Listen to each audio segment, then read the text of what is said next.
Hello everyone, welcome back to Gaming Basics.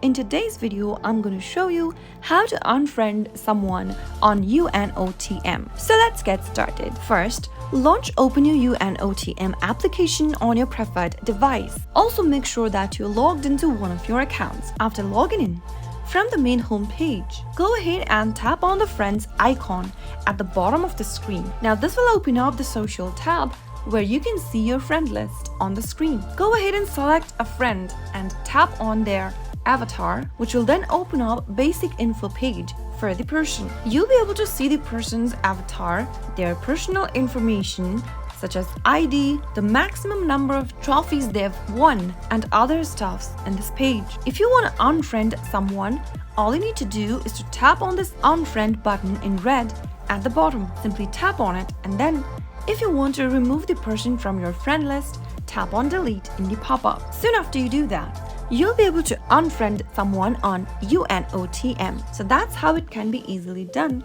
If you found the video to be helpful, go ahead and give us a thumbs up. Don't forget to subscribe to the channel by hitting the subscribe button. Press the bell icon so that you'll never miss another upcoming upload from us. I'll see you again in the next video. Goodbye till then.